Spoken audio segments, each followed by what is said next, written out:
everyone, and welcome back to day 2 of the Kantini Circle Bag. Um, Hi, Susan. He's excited to do the next day. Me too. I'm so excited. Get some light on the subject here. So hopefully you guys had a great day. Today is actually a pretty warm day. Sorry about that. I'm very close to the camera. Today is actually a pretty warm day for us here. I know in some of other parts of the country, it's probably very warm for you as well. So today we're going to work on the zipper gusset piece and the bottom. So there was some homework, and I'll go over that in a minute. We'll also discuss a little bit about how we're going to construct the interior and attach it to the exterior. So we'll talk about that. And we're also going to do today our strap. So we have a strap that we need to do, and we have strap connectors, which are these little things here, that we're going to need to work on tonight. So hopefully we can get that done in a couple of hours. And then tomorrow night, we'll just do our internal pocket, attach it to the lining, and then complete everything. So let's get started. Let's take a look at the things that we're going to need. And I put a couple of things to the side, and they're so safe. You know me, I put things away, they're so safe, I don't know where they are. So anyway, let's take a look at what we're doing.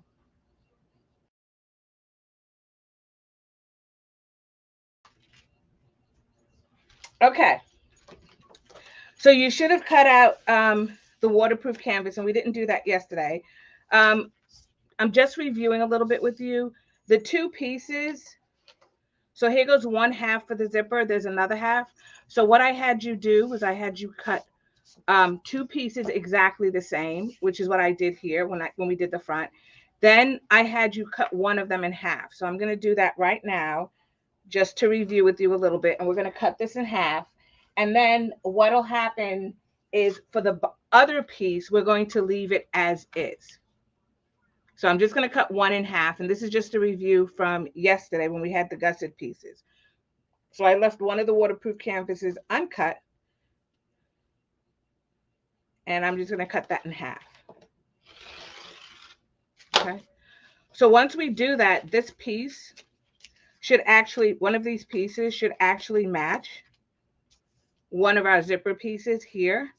And this piece is going to actually match the other zipper piece, which is this piece right here. Okay. Then the piece that you did not cut will match the bottom gusset piece here. So you should have waterproof canvas. So those are so far 3 pieces that we're going to need. We will also need our strap, which is this piece here. And I'll go over what I did to it. You should have received some cotton webbing in the kit. So the cotton webbing, this is going to lay right over it, just like it is on here. It's just going to lay right over it. Okay, and we'll talk about how we're going to construct that. You're going to need your zipper. I'm actually doing the small bag. Hi, Arnetta. I'm actually doing the small bag. So the small bag, the zipper is going to be a little bit shorter. But for right now, I'm going to leave it the full length that came in the kit and the full length that's actually in the pattern measurements. So we're going to need those things. We're going to also need our pieces for our strap connectors. And these pieces will end up going through our little ring. And I'm using a gunmetal one. In the kit, you got a gold one. But it'll go through here. But it's kind of floppy. So what I had you do is cut some stabilizer pieces as well that we're going to insert in here just to make it a little bit firmer when we fold it over. So we're going to need those little scrap pieces, waterproof canvas. You can really use anything. I've seen people use leather and things like that. And then the last things you're going to need are these rings. So just to review with you what we are working on, we will be working on this gusset with the zipper, this bottom piece gusset, and we'll be attaching it together in a ring so it goes all the way around our bag. If you haven't done it, for tomorrow's homework, you're going to do this piece, which is the front and the back pieces, and you should have them interfaced, and I covered that yesterday. They should have these pieces interface, the corresponding lining and the corresponding pockets for tomorrow. So we can put this together. So let's get started. So the first thing I'm going to do is grab my zipper piece, because that's the piece I'm going to work on first. And remember I said to you to make sure that you mark it. So what I had you do is look at your pieces once you cut them in half and make sure that they make a complete pattern. So if you look at my pieces here, they're not a complete pattern. If I put it over here, it's still not a complete pattern, but if I turn it around, hopefully it should be a complete pattern. This side. There you go. It's a complete pattern. So once you did that, I told you to draw on the wrong side, the center. So if I flip this over top to bottom like this, and I draw my center arrow here like that and like that, I'll know then that this zipper should go right in here in between the two. Now you should also know that because there should be about 1/4 of an inch seam allowance on either side of these, and this seam allowance is larger. As I mentioned also yesterday, I said over here, if you pre-cut the interfacing and it's a little bit short, that's okay. You just want to make sure it seals in this foam piece. So I'm just going to trim this up because I can see that it's a little bit off. So I'm just gonna trim off some of that interfacing. I'm going to start with one of my pieces. Once again, make sure you've marked where the center is. I'm going to trim this up just to get rid of some of that extra interfacing that I see there. Because I want it to be as straight as possible when I'm putting the zipper on. If you have double-sided tape, this would be a good time to get that out as well, to use that double-sided tape on your pieces to help hold the zipper in place.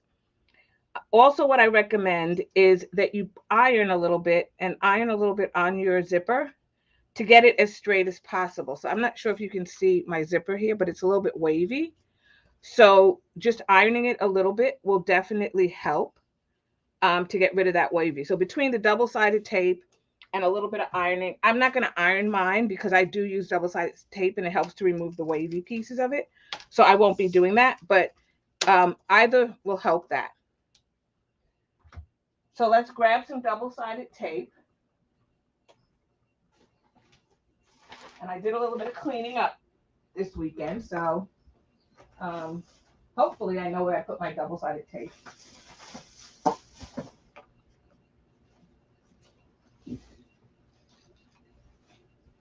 All right. Okay. And I put it away so good I can't find it. Hold on. It's one place here.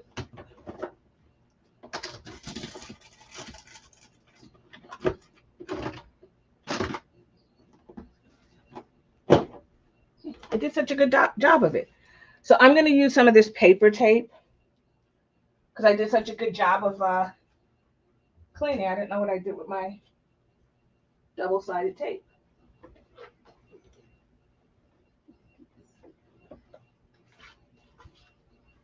Okay. Let's do plan B. I'm going to use a glue stick and then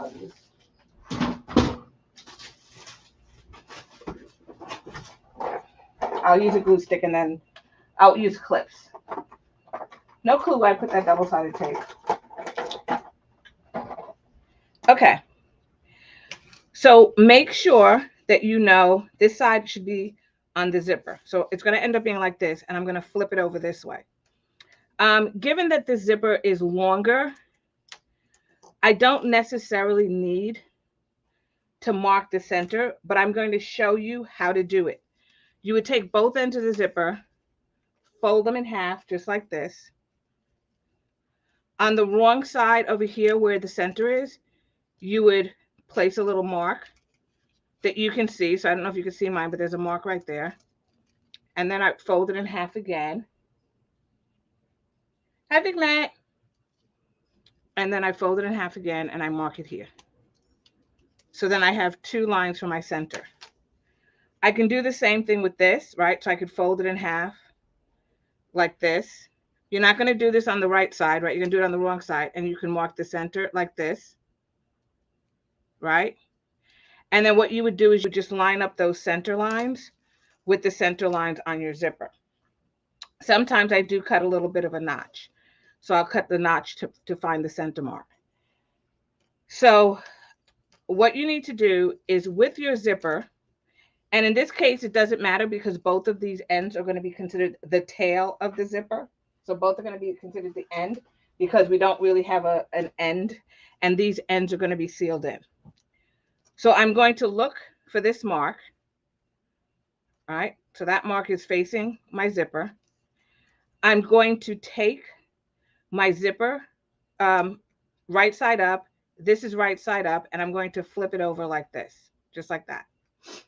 Now, what you can do for those who are afraid that the zipper will come off the end is I add normally a little binder clip like that, and a little fabric clip like that. You can use binder clips. I do have one of those here as well. All right. So once you have the center, you would just line it up like that, right? And I'm flipping it so that this 1/4 inch seam is over here facing my zipper. So I flip it over like this. I'm just going to put a couple of dabs of glue on the end here just to make it a little bit tacky and for no other reason. And then I'll add some clips. Okay, so then I want this like this. So when you're done, you should see your mark facing to the right. If my camera's the right way, but it's facing to the side with my thumb ring on it. And then you're going to clip this in place. So you want to make sure you line up those edges. So the edge of your zipper with the edge of your fabric. I'm just going to add some clip. There is some glue on there, so it should make it a little bit tacky.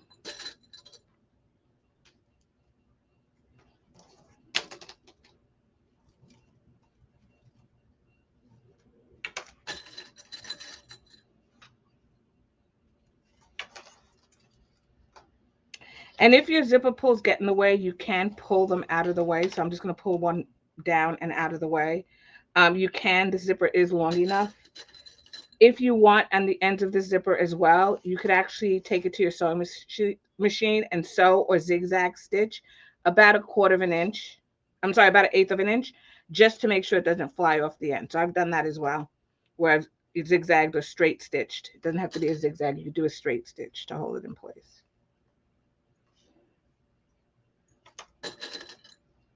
Okay. So once we get that on there, now I'm going to baste this in. And the reason that I'm basting it first is because I'm not adding this piece quite yet. So I normally do 2 steps. I baste in using the longest stitch on my sewing machine and 1/8 inch seam allowance. And then I come back, I add this piece on to make my zipper sandwich, and then I do the full 1/4 inch. So that's the way that I do it. Some people just put it both together. Like they'll get double-sided tape, do both together, and then do the 1/4 inch. I just like it. I don't know why. I just feel more confident if I do it the other way. And I've always done it that way. But it should be on there. When you look at the back of it, your zipper should be wrong side down, but your fabric should be right side up. And then you know it's on there correctly as well. So we're going to stitch along this edge using the longest stitch. I normally say about a 6 because that's the longest on my sewing machine, but a pretty long stitch. And we're doing that in case we have to rip it out, right? And you're going to stitch across using an 1/8 inch seam allowance, and we're going to seal it in. So let's take a look at what that looks like.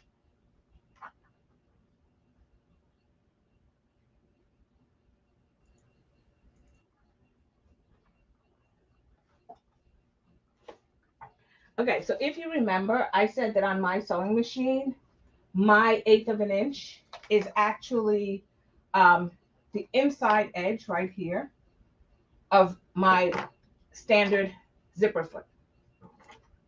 So I actually got a needle threader also. So let's see the magic of the needle threader. So you'll see that, if you follow that inside edge of a standard foot, usually on most machines, it's the same amount, it will work. So Just wound the bobbin earlier, so make sure I have enough.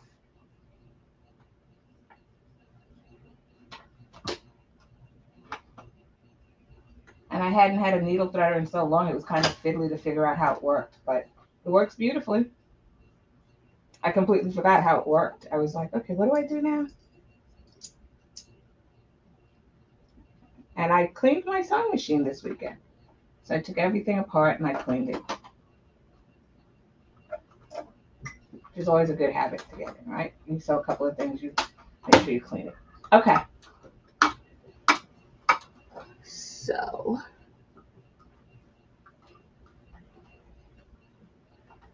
turning my stitch length to a 6 for myself. Like I said, just do a long stitch, whatever that long stitch is for you. Just make sure you do a long stitch. And then I'm going to stitch it, like I said, at 1/8 of an inch seam allowance to start with.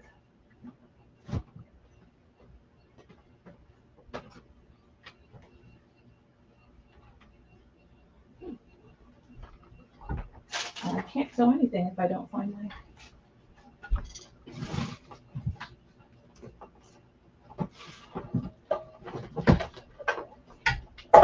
Tucked my presser foot under my desk during my cleanup phase. Okay, so I'm going to lay this down here. 1/8 of an inch is the inside. I have it set to the longest seam. And I do this with the foam side up. Because this has bulk, what happens if you do it the other way around, it's hard to push this piece flat. But if you do it right side up, you can see that it gets totally flat.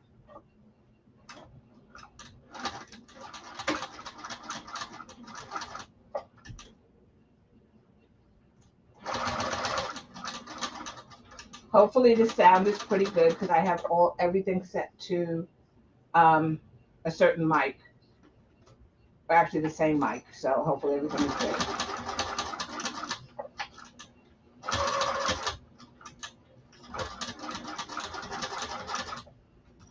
Okay. And almost done. Okay. So then when you get to the end, make sure you don't sew over that. We're going to go back to the cutting mat and we're going to add. So I've done my 1/8 of an inch just to base stitch that right in there.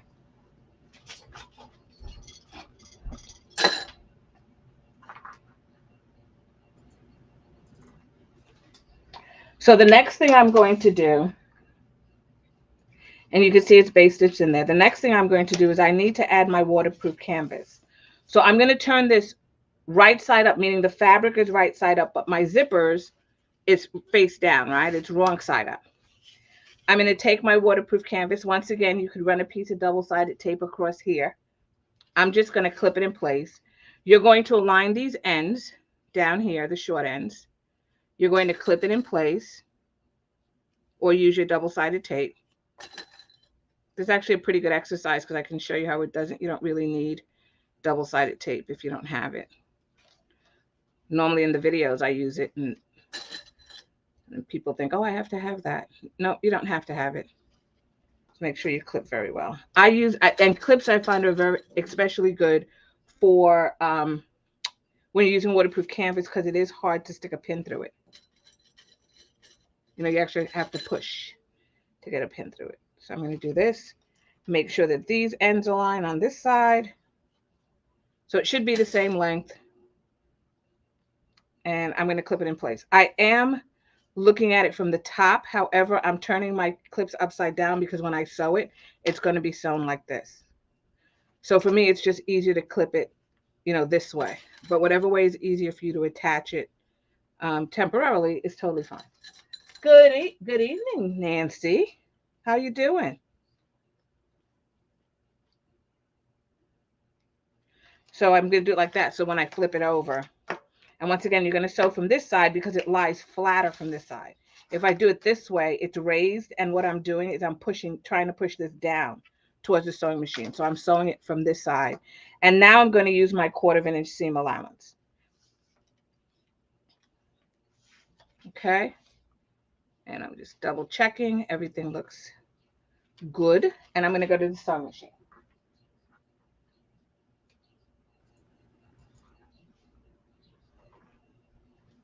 So I'm changing my stitch length down. So I'm turning it down to a 3.5, which is what the pattern calls for. Once again, I'm sewing from the top. My 1/4 inch is actually the outside of my presser foot, either on this side or this side. Since I'm stitching with my fabric on my left or on this side, my 1/4 inch should actually align with the edge.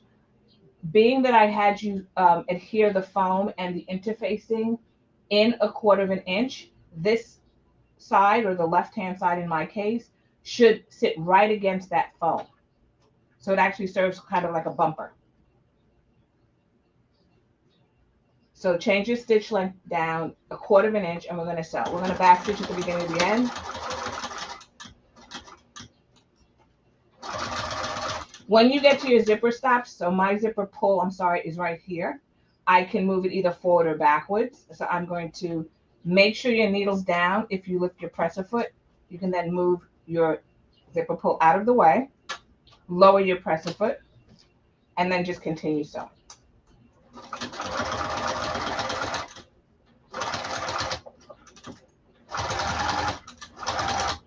I'm coming up to another zipper pull over here. So I'm going to lift that. Make sure your needle's down. Moving it out of the way going forward. You can move it backwards if you want.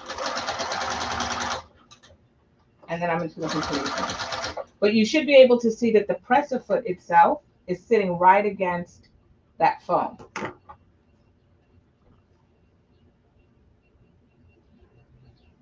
Trying to stay cool. Yeah, we're having a little bit of a heat wave up here in New York. And I can only, what are you today? No, it's like 100 and something down there in Florida. Okay. So now let's go back and take a look at what this looks like. So now you can see that I've sewn it and it's a 1/4 inch. It is up against it, but what you'll find, which is very interesting, is even with the 1/4 inch, there is a little bit of a gap. So when you fold it over, your foam should be right here, right here. So you're not folding over the foam, you're just folding over, and that's how it will sit. So we've done one side, and if I fold the waterproof canvas back to match the other side over here, like this, and I clip it in place, you'll see that we have both sides. So hopefully I did this right. You know, anything's possible.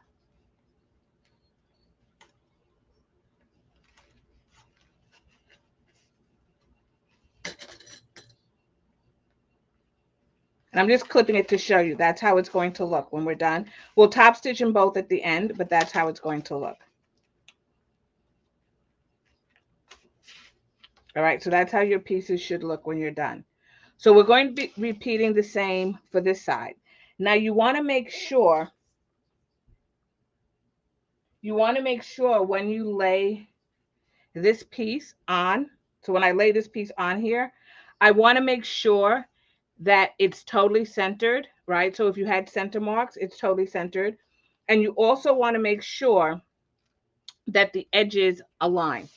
So like these edges are lined up, because there's nothing worse than you do it and you have one higher than the other, right?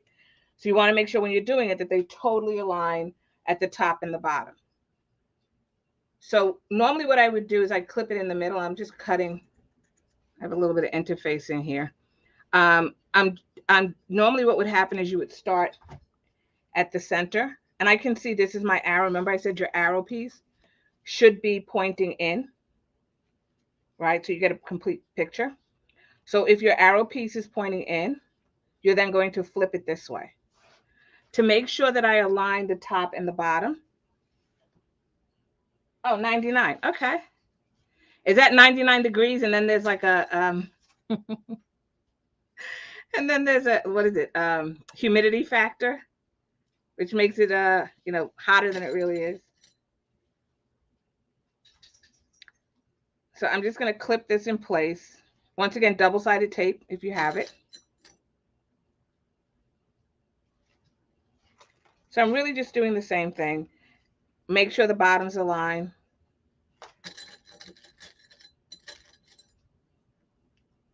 Because I'm sewing from the top, I'm making sure that the clip, the color side of the clip is facing up, not the clear side. And I'm just going to move these zipper pulls out of the way right now.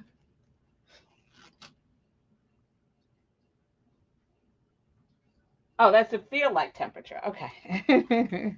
Okay. I mean, that's still pretty bad. I think we were like 90 something today. And it was very hot. It's supposed to be like 92. Big Net, are you staying cool over there? Big Net and I are in the same city, a couple of miles away. So I'm going to stitch this with a long stitch length, right? So a basting stitch length and at 1/8 of an inch. And then we're going to come back. And like I said before, we're going to add the waterproof canvas. So I do two steps. Of course, if you're comfortable with doing it in one step, you put one piece on the top, turn this over, right side down. So when you flip it over, it's right side up. And you can do the other piece. I always do it in pieces. So let's go to the sewing machine and sew that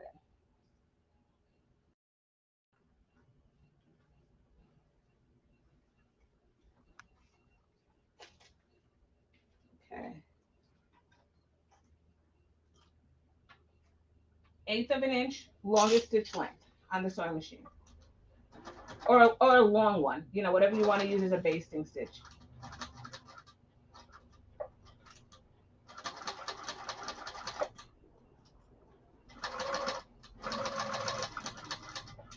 When you get to your zipper pulls, just move them out of the way. Usually at 1/8 of an inch with a number 5 zipper, you don't have to raise your presser foot. It should just slide right up because you should have plenty of clearance to do that.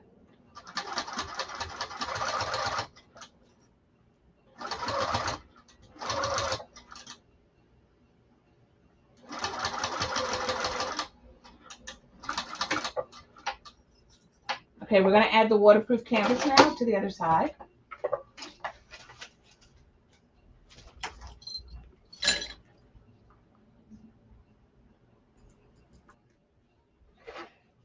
Okay, so we have that sewn in. We're going to flip it completely over, right? We should see the waterproof canvas on this side, and we want to add it to that side, that raw edge. We want to make sure this is right side down. So it should be the fabric side down towards your cutting surface or whatever surface you're putting this together at. Make sure once again that the edges, the ends over here match. So they should match up. And then what we're going to do is we're going to, and if it's off by a little bit, the good thing about this is we're going to be sewing another seam. So it should be okay. You know, if it's like a 1/16 of an inch off, it'll be fine. So I'm going to do it from this side this time so you can see me do it from both sides. And I'm just going to clip it. Add as many clips as you need. And we will be sewing this in at 1/4 of an inch. So this is a permanent sew-in and using a stitch length of 3. Oh, Vignette, you're saying cool too? I actually stayed in most of the day. I worked remotely today, but I did have to go out for a little bit, so it was hot. And we have, like, you're not supposed to idle, so I was waiting, and you're not supposed to idle. So as soon as I turned off my car, I had to open up the windows, but it wasn't any better. I should have probably just left the windows closed with the AC. So now we're going to sew this at 1/4 of an inch seam allowance, going all the way down to the end. So then we would have both sides sewed in. So let's do that. It's a stitch length of 3, by the way, 3.5, not 3.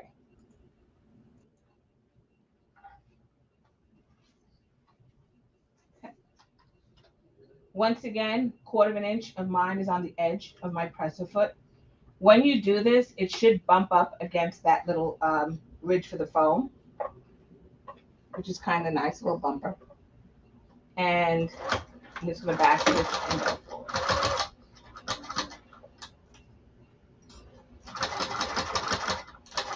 And when you put in your interfacing, it should be out of the seam allowance, right? So your Decoville light should have been out of your seam allowance, and your foam should have been out of your seam allowance. So we shouldn't be sewing through foam here. So you want to make sure that it's out of the seam allowance. So.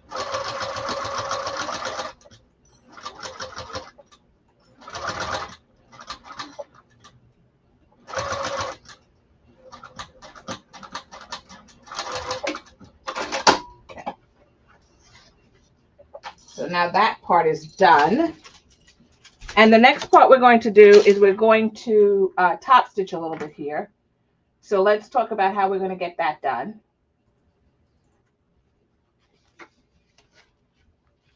So we're going to open this. Now you can warm up your waterproof canvas. Oh, I did that. You can warm up your waterproof canvas if you want to make it more pliable. But what you want to do is actually tug on it in such a way that these two ends meet. So if you want to just, hit it with some steam or blow dry or whatever, just make sure those two ends, the long edges meet.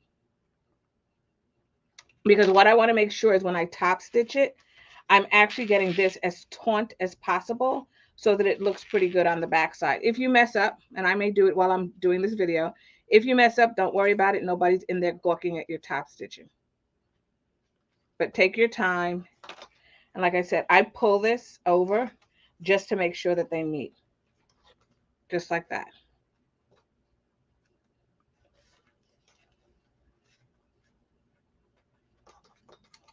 So I'm actually doing the most difficult part because the strap should be pretty easy.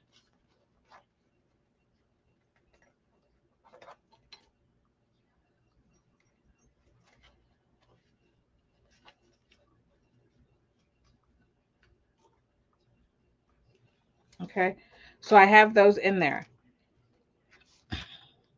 I started on this side also, so I'm just going to finish up what I did over here.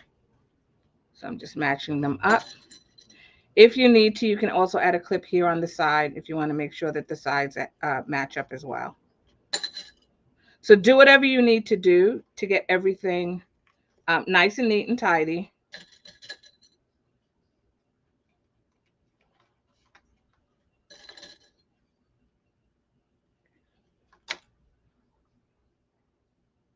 "88 degrees in DC.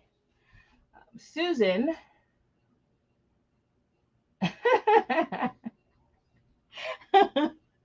Don't be. We're gonna live vicariously, Susan, through you. We're gonna wish that for those, you and Jillian, because Jillian was in Denver and she was like pretty warm. So we're just gonna say in our heads we're gonna say we're in California with Susan and it's 70 degrees, even though it's hot here. We'll imagine that we're there. Is that, Susan? Is that summer, or is that unusually cool where you live?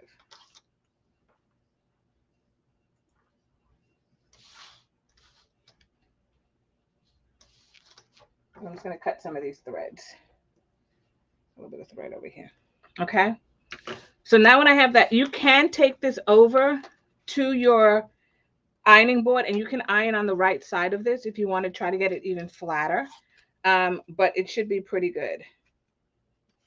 All right. And if you did it with the 1/4 of an inch, like I said, you should have a little bit of it should fold right over very nicely. I think my seam over here, I sewed to the wrong side, but I was trying to get my pattern and it's all my fault. Oh, it's normal. Oh, wow. Yeah, I could live somewhere where it's like 70 something and maybe goes down to like 40 or 50. But we kind of get extremes. I think that's sort of like Florida sometimes too, probably, Nancy. You probably get extremes. Hey, Iris, long time no see. Hope everything's okay with you. You and Mama. Okay, so I'm going to sew, top stitch this. I'm going to use an 1/8 of an inch. You can use a 1/4 of an inch if you want to. Usually an 1/8 of an inch is to try to keep it out of the path of the zipper. But because the zipper is so far away, if you're more comfortable, you can do a 1/4 of an inch. I'm going to do an 1/8 of an inch with a stitch length of between a 4 and a 4.5. All good. Thanks. Oh, it cools down at night to 60. See, perfect sleeping weather, Susan. Glad to hear everything's all good, Iris. You've been spending time with the grandbaby? So I'm going to go to the sewing machine and stitch this.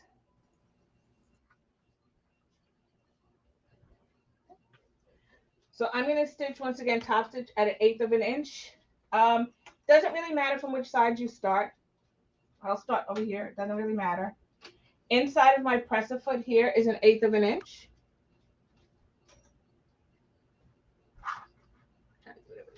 Oh,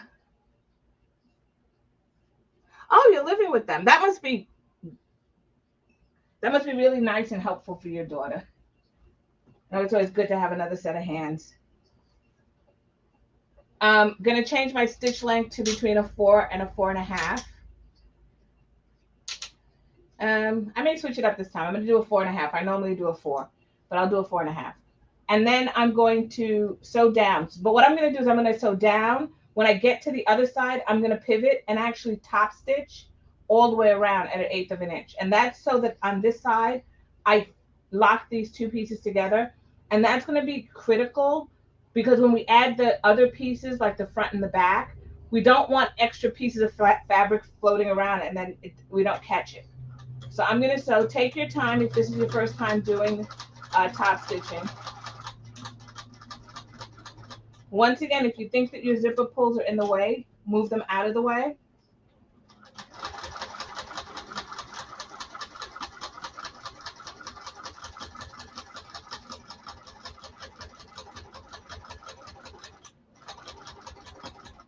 And when I get to about 1/8 of an inch on this side, I'm going to leave the needle down, lift the presser foot, and rotate.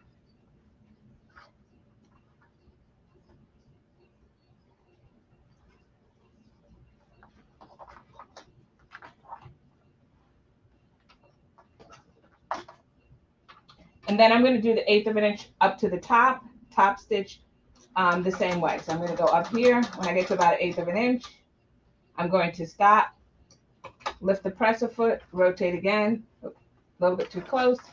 I'm 1/4 of an inch away. I need to be 1/8 of an inch. There we go. Lift the presser foot, rotate again, and stitch down the side. So what I'm just simply doing is locking all the pieces together, and it will make it so much easier later on when I'm trying to get these done.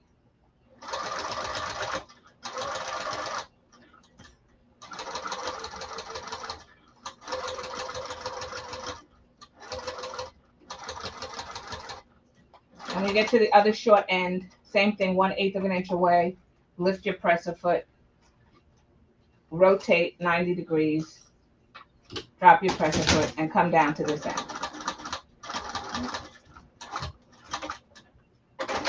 All right, so once we've done one side, which is this side, and I'll show you the back, see?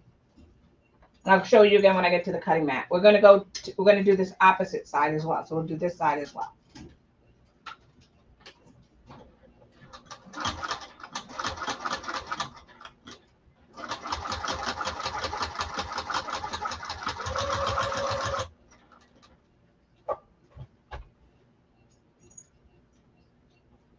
Hi, hello, watching from New Jersey. I'm not sure who it is.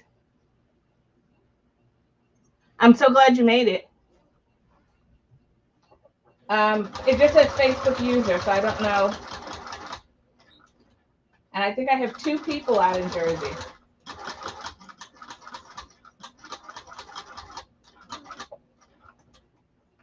I'm going to lift the presser foot, rotate 90 degrees. Remember, I am 1/8 of an inch from the edge. I'm going to sew across 1/8 of an inch from the top.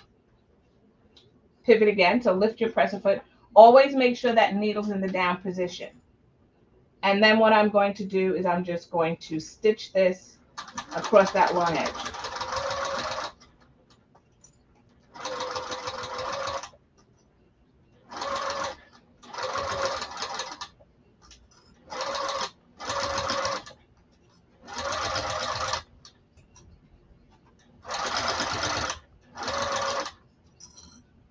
And I'm kind of not catching it, but I'm doing okay, I think. We're going to lift this and we're going to rotate it again one last time. And we're going to stitch along the short edge over here.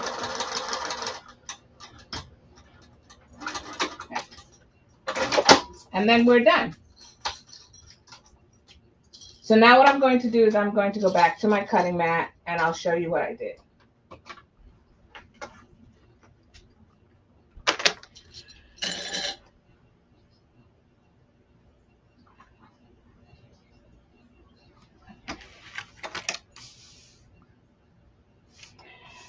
So at the cutting mat, just to show you, so you get a sense of what's happening and why. I top stitched across here and I top stitched across here, but I did lock in the top and the side. So if I flip this over, some places I caught it, some places I didn't, but that's okay. You just want to catch it as much as you can. I did 1/8 of an inch because I didn't want it to be seen. If you want, you can do 1/4 of an inch because we are going to cut it off anyway. But for the most part, I do 1/8 of an inch, and I make sure that all the pieces are caught because I want to also make sure that when I do this, when I actually put it together, I want to be able to pinch this together, and I know it's sewn. So I'm really just pinching 2 pieces of fabric instead of 4 pieces of fabric.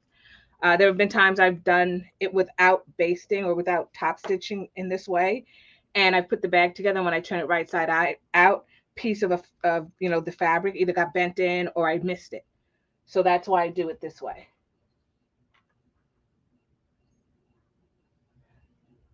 Okay. So tell me your name. It says Facebook user. Just type in your name. Do you ever use your walking foot? So interestingly enough, no, I don't. For a long time, I did not have a walking foot. And so the reason that I don't use it is because I never had any fabric that I used on this machine that I needed a walking foot for. But a walking foot would definitely make it easier. I have the Juki DL 2010Q. Oh, hi Iris. It is it's the DL 2010Q, and the walking foot would make it easier. It's just that I got used to not using it, and I don't necessarily use things that are so thick that I can't get it through. I have a semi-industrial, so whenever I want something with more power, like a walking foot power, I would use that machine instead of this machine. So if I'm doing vinyl or cork, or if I've done leather from time to time, I use my semi-industrial for that. But for cotton, I've never used it. This machine, by the way, did come with one. I've never even installed it on here. And for the purpose of this also, I try not to use too many fancy things because not everybody has them. But that is an excellent question to ask, because yes, if you find that you're challenged and it's not pulling it and you have a walking foot, by all means use it. If you don't have one, it is a good item to purchase for your machine. Okay, so now I have this all sewn in. I still have to worry about the bottom piece. So these 2 pieces, right? I still have these 2 pieces and I have to attach them here. So the question is, how do I get these 2 pieces attached in such a way that, it's kind of seamless is really what I want. So the only raw edges I should have at the end are the raw edges on either side here. I shouldn't have any other raw edges. So the way that we're going to do that is we're going to attach this piece to this piece. But before we do that, we need to do some sewing of our straps and our tab. So I'm going to do the strap and the tab because we need the tabs for this. But since I'm doing the straps, I figure it's a good time to do both. Okay, so I'm going to set this to the side. For your strap, and the piece that I'm using is the piece that came in the kit. Of course, the pattern has what the dimensions are of this. So I had you cut this piece longer than your strap. So this piece was cut longer than the strap, right? What I'm going to have you do is I'm going to have you, because it's longer, what I have you do is I have you measure the ends, because I like to have finished ends on my strap. And so over here, I have you measure down. So you're going to measure down a 1/2 inch, and then you're going to fold this over, which will give you a 1/4 inch edge, right? So for myself, only because I wanted to make it easy, I did a 1/2 inch. So I know where it is. So you're going to come here. You're going to take your ruler or whatever. You're going to measure down 1/2 inch, and you're going to draw a line. We do this quite frequently, so all right. Then you're going to take that short edge, and this is on the short edge, that short raw edge, and you're going to fold it down to that line. just like that. And you're going to press it, right? So you're going to iron it. So I'm just going to use my fingernail to do that. When you do that, you should have a 1/4 of an inch. So I have a 1/4 of an inch fold. I'm going to do that on the opposite side as well. So you're going to draw a line, and I know it's at this fold line. I did that purposely so I could, go quickly with this, but this is my fold line.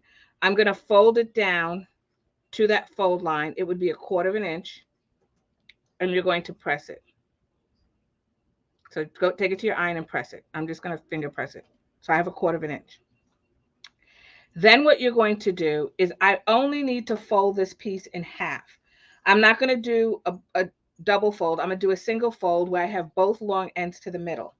So the way that I do that is with the edges folded is I fold this in half, matching the raw edges from the long side, and I iron very lightly because I don't want a permanent crease here. I just iron lightly to hold it.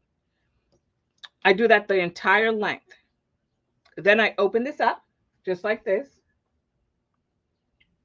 I take one long edge and I fold it to that crease line just like this, and I iron it all the way down to the edge. I then come back and take the other long edge and fold it until it meets this edge, this raw edge right here that I folded before. So I fold those both pieces in so they look just like that. And then what I do is I iron them. So I do that, and then I take my iron, I iron them. And that's going to be all that you're going to do. So you do that the full length of your entire piece. Then you're going to take your webbing. And this is cotton. You can use polyester if you want. I'm just going to clip this edge for a minute here. You can use polyester if you want webbing. You can use, if you know how to do the 4-fold method, you can use that, whatever you want. What I will say to you is if you're just going to use all cotton, you should put something to stabilize it like we're going to do for our strap connectors. So in this case, it's waterproof canvas, and you should put something in there so there's no stretch because cotton does have a stretch. So you can either interface the entire piece, but if you use a woven interfacing, you'll still end up with stretch. So I usually use something like a Decor Bond, which has no stretch, to do this with. Or you could use a piece of waterproof canvas. So I'm now going to take my webbing, and hopefully I have just a tad on either side. I need to know where the center is, so I'm going to fold it in half, just like this, and I'm going to mark the center. So it doesn't matter if you mark it on this side or that side. Just make sure when you mark it that you put the mark side against the fabric so you don't see it. Okay, so I'll mark it over here, and I'll mark my center here and my center here, just like that. Okay, then what I'm going to do, I'm just going to clean up some of these threads here. So I'm going to just cut off a piece of it I want those threads gone. Cotton burns, whereas if you use a polyester webbing, it melts. So on a polyester webbing, you could actually use a lighter. So you could take a lighter on a polyester one and do like this. On this one, zigzagging it would help along the edges. So I'm going to go down to this edge, right where my fold is, because it's nice and neat. And then I'm going to match it just like that. And I'm going to fold this over, right? So then I get a finished edge on that side. So you may end up having to trim your webbing down just a tad, but it should be about a 1/4 of an inch fold over. And I'm going to clip this in place. And that's because I want to cover up that raw edge. If I put it like this, I still have that raw edge. You can also stick glue on there if you want. Like you can use beacon glue or a crazy glue, not a crazy glue, like what do you call it? The beacon glue or an Elmer's glue or something like that, just to stop it from fraying if you want to. So I'm just going to do that, and then I'm going to just clip it the entire length. So it should be the exact width or close to the exact width of your webbing. And when I clip it, I clip one on one side, one on the other side. I will be sewing it from the fabric side, so I'm turning my clips down. I should have done those as well. But I do every other one. So I go one on the left, one on the right, one on the left, one on the right. Okay. And I do that all the way down. You can use double-sided tape.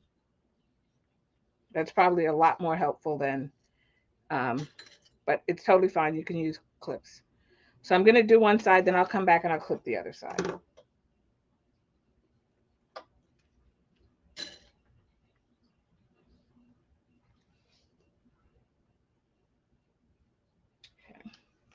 So Iris asked,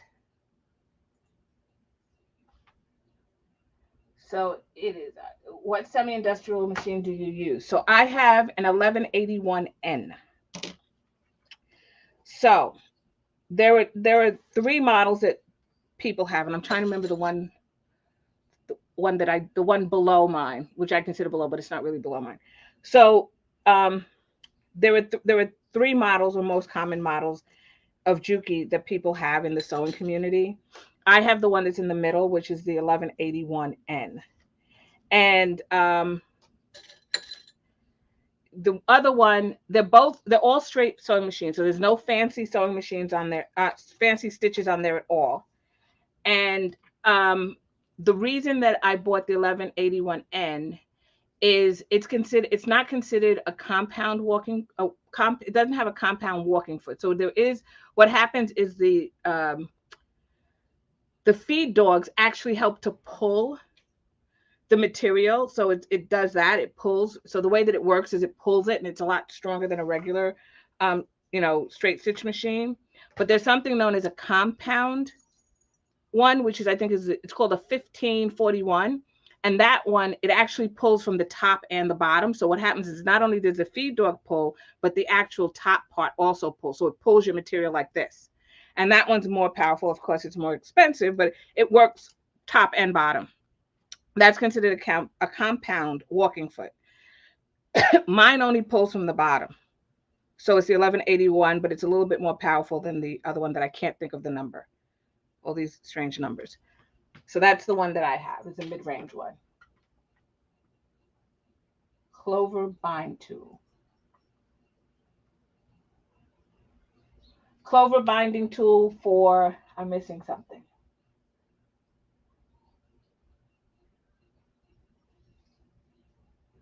I'm missing something, Nancy. Okay. So when I get to the other side, I still have that little extra piece, and I fold that piece over. Just like that. And then what I'm going to do is, once again, I'm going to go every other one. So I'm going to go between the spaces. So I'm going to put a clip here, here, and here on the opposite side. So that's usually how I clip, holding it. To me, it works better than, adding a lot of clips in between. The tricky part of it is when you have to pull the clips off, you're pulling them off in opposite directions, but eventually you get the hang of it. And once again, the flat side is facing up, or the non-colored side, and that's because the flat side should be sitting against your machine bed. And you can use it. Okay, I didn't know. Oh, for the strap. Okay. So question for you, Nancy. This is a good question for the strap. When you say the clover, I'm gonna have to look it up because I don't know what a clover binding foot is. I don't really know what that is.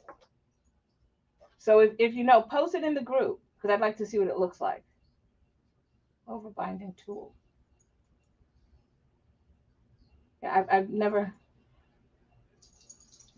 Post a picture of it if you can. If you have one, you grab it from Amazon, or something, and let us see what it looks like. I'm not I'm I know it seems like I don't know a lot about a lot of things, but I'm not a big tool person. I just figured that if people sewed many moons ago by hand, and then the machine, we got the sewing machine, and there weren't fancy tools, and today even people are sewing without the tools. I always try to figure out how to do it without a tool, and then but I'd like to know what that looks like. Okay, so now I've put this together. My strap is together. I folded over the edges. I'm going to stitch along the top. And what I did here is I did 2 rows of stitching, right? So I did one at 1/8 of an inch and one at 1/4 of an inch. If you're only comfortable doing one or the other because you're concerned that they won't look even, then you can do that. Inside, I normally start out with the 1/4 of an inch first, and then I go back and I do the 1/8 of an inch. And I just find that it comes out neater. And I do that on both sides. So I'm going to start out with a 1/4 inch. 1/4 inch, my presser foot will line up against the edge, and then the 1/8 of an inch will be a little bit over. When I get down to here, okay, when I get down to here, it's going to be a 1/4 inch. So when I pivot and turn here, whether I'm doing an 1/8 of an inch or a 1/4 inch, I'm still only going to stitch a 1/4 inch on the short edges, which means when you do your 1/8 of an inch, you're going to stitch right over that 1/4 inch. And that's because I'm trying to keep it looking neat. Okay. And I did that on both sides. So let's go to the sewing machine and sew this. Now it doesn't really matter. It doesn't really matter whether you start from the short side or the long side. I tend to always start on the long side. And so that's usually what I tell you to do in the instructions. But it doesn't really matter if you start from the short side or the long side. Because I need to be about a 1/4 inch down here, I'm going to start about a 1/4 inch down. Remember I said we're going to stitch across at a 1/4 inch. Even if I get to this corner and it's not exactly matching, I can always pivot and sew down just to cover that. If you want, you can take your ruler and you can actually place a mark on here for the 1/4 inch so you know where you're starting. The edge of this is my 1/4 inch on my presser foot, and this is standard presser foot, and I'm just going to stitch, and I'm going to use a top stitch length of between a 4 and a 4.5. Believe it or not, this time around I've been using the 4.5. Normally when I do this I use the 4. And just let the machine do the work. Don't push, don't pull. Pushing and pulling is probably the worst thing you can do because it bends the needle. And I put my fingers on both sides of the strap, so in that way I can shift the strap left or right ever so slightly if it goes out of out of alignment.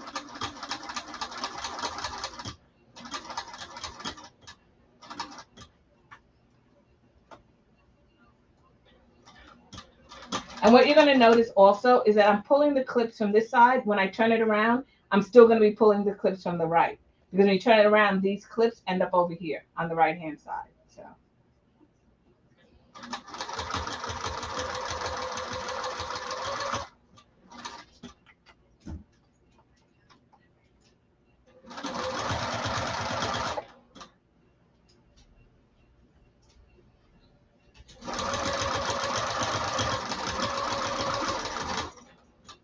And the other thing, I don't know if you noticed, but I can adjust the pressure of my presser foot, and some machines do that automatically. My machine has a knob, but if I don't adjust the pressure, it actually pushes or stretches the fabric. So normally I don't worry about it. I start to do it, and then at the end I just fix my fold over. But if you have one that doesn't adjust it, this is something because it's thicker, you may want to adjust that pressure so it doesn't pull. And I'll show you what I mean. Can you see right here? It's starting to pucker. I'll get closer. You see how it puckered up? And that's because it's pressing so hard that it's not gliding. It's actually pushing. So all I'm going to do is straighten it out for myself. And when I get to the other end, I'll just fix it on the fold. So I realize there's stretch in there, but the cotton webbing underneath will minimize the stretch.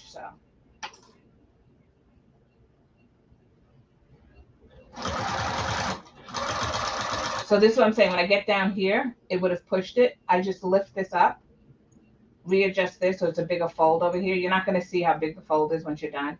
And then we're going to come down here. Once again, stop to about a 1/4 inch.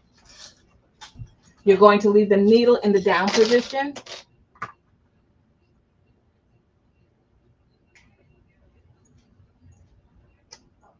So for the strap, so she says you gave us 1 inch ones. I gave you, your strap should be about 1 1/4 inches. If you're talking about the straps.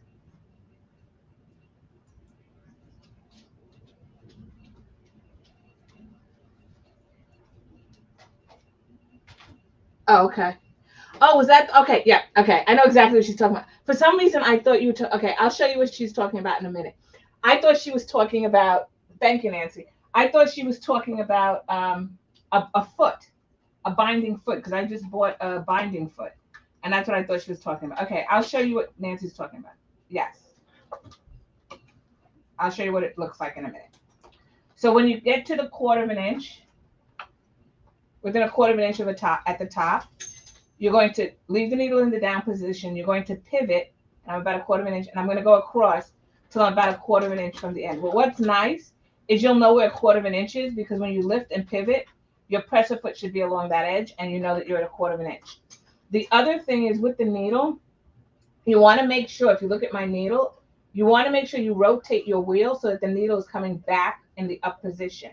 Sometimes if you sew and you're trying to get a corner, you'll see that there's sort of like a little jog where the stitch, when you pivot, the stitch goes like this instead of going straight across.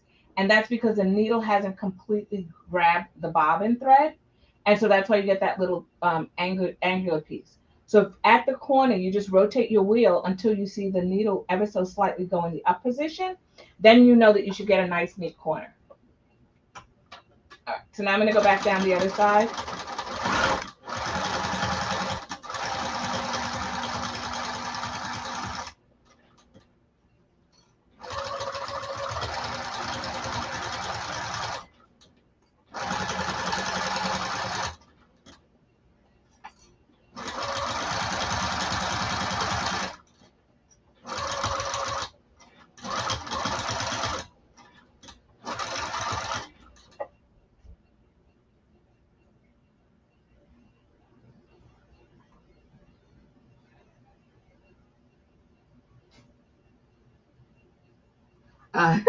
You're so funny. You're so funny, Nancy. One question is not so bad. Believe me, I've been more than one question behind. So, so I'm at the end. I'm going to pivot. Now, keep in mind, this is the point where we're going to do the edge at a quarter of an inch, and the quarter, it's eighth of an inch, and the eighth of an inch once again is on the inside of my presser foot. So I'm talking about standard presser feet. They're usually about the same. If you're using a skinny foot or an 1/8 foot, it's not the same. It's not the same. I'm talking based on the fact that I'm using this standard presser foot.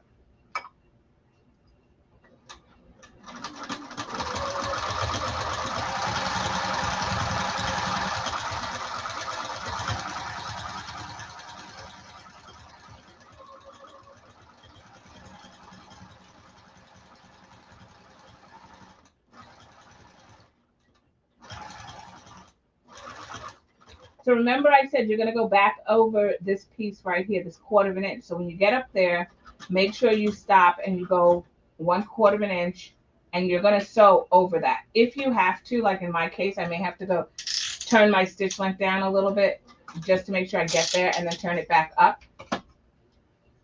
But you want to try to sew right across that same stitch line till you get to the other side. And it should be at 1/8 of an inch, and then you stop and you pivot again. So I hope it's not too dark and you guys can see exactly what I'm doing. Sorry, I'm just trying to read the questions.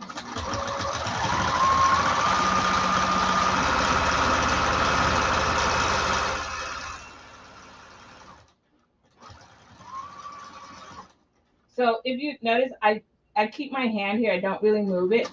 But once you get the right position, that's why I'm like flying through this.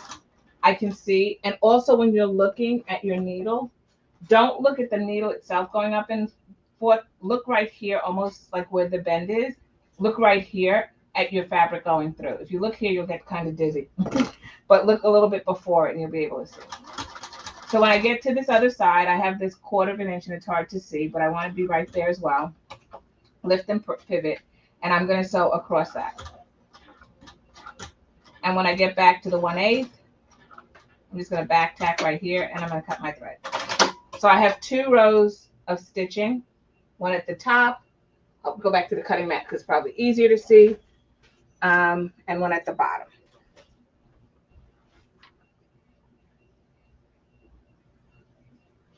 Okay, thank you, Nancy.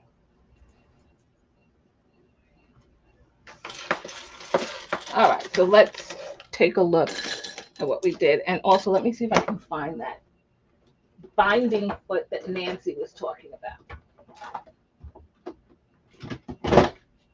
So this is one. This one happens to be, this is a 1/4 inch, but I gave the founding members each got one of these that was 1 inch wide.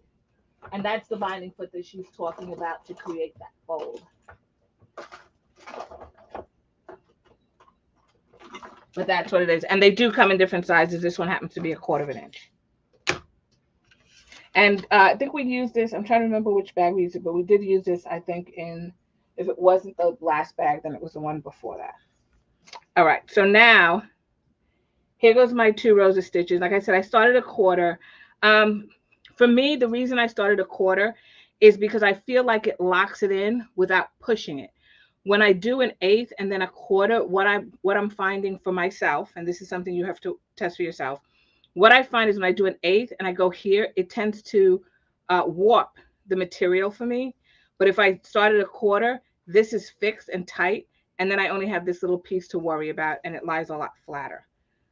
But I did that on both sides. Okay. You can see this side's longer, but when we put our tab on, I'm going to fold this over like this. So you're not going to really notice that it's longer on that side. Okay. So that's our strap. We're going to set that to the side. We're then going to grab our tabs. And I cut the tabs in half, so I made shorter tabs. So it was actually this long. I cut it in half, and then I have 2 equal pieces. I did this same folding method, right? But I did not fold the edges. The short edges, I left it raw. So leave those edges raw, but I folded it in half like this. And then I opened it up, and then I fold one raw edge to the middle and the other raw edge to the middle, and I ironed it. So now what I'm going to do is I'm going to take, you get a piece of Decoville, a piece of waterproof canvas, and it's nice because you have scraps of this, and you're just going to stick it in here. I made mine a little bit shorter, but it should go a scant shorter from fold to fold, right? And then you're just going to fold it over that way, and we're just going to clip it. Hey, Susan.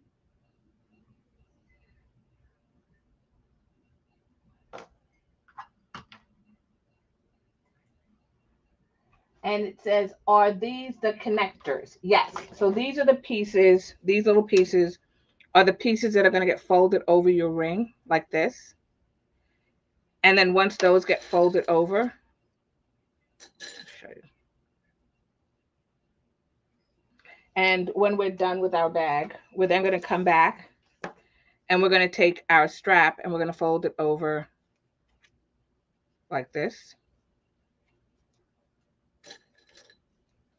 All right, we're going to fold it over like that for our straps on both sides, right? So we'll do, both sides will have that.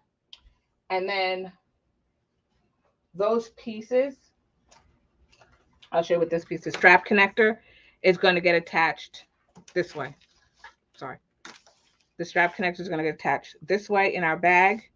And then we're going to have our bottom piece, which we're going to attach next like this, right? So we needed to do the strap connectors because what I want to do is I want to attach the strap connector before I attach that bottom piece here, right? The strap piece, just because I don't want it in the way, I'm going to do after, at the very end. After we've completed our bag, we'll add the strap because I don't want the strap like floating around. I hope that answered your question, Susan.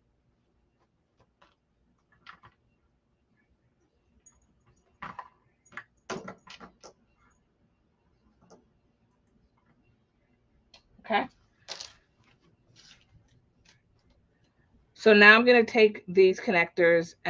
This one doesn't have the, you can see it doesn't have the Decoville in it. I'm sorry, Decoville, the waterproof canvas in it. And when I put the waterproof canvas in there, and you can tape it down if you want. I think I'm going to cut this one a little bit bigger because it is kind of small. And it's not because of the directions. I just did it freehand. But now you can see it. See, it doesn't pucker in the middle there. I don't know if you can see that. So when I pull it, you see how it sags like that? I'm going to take this out, and I'm not going to have anything in there. And when I put it on the ring, watch how it sags when I pull it. See how when you're carrying your bag, you see how it does a bigger sag in there? That's what I'm trying to eliminate by putting this piece in there. So I'm going to see if I can find a wider piece that'll work. Yeah, this piece will work. Okay, so I'm just going to use a wider piece. The directions tell you, like I said, I just freehanded it. So that's why mine was a little bit too small. So we're going to do that. And then I'm going to do 2 rows of stitching down both sides, just like I did before. And those 2 rows of stitches should give me, the same look as the actual strap that I did. So I'm just going to cut very quickly another piece of this. And then I'll trim it when I'm done. And like I said, you can use double-sided tape. If you want to run double-sided tape right down the middle, in the middle of this, that's totally fine, so that it sticks, but you don't really have to. So I'm going to do this and this. You can use, like I said, Deco Bond. You can use the people who've used, scrap pieces of leather. Whatever you want to use, you can use. And I'm just going to clip this in place. I put it wrong side. Doesn't matter. You're not going to see it if it's wrong side or right side up. Your waterproof canvas, just get it in there. And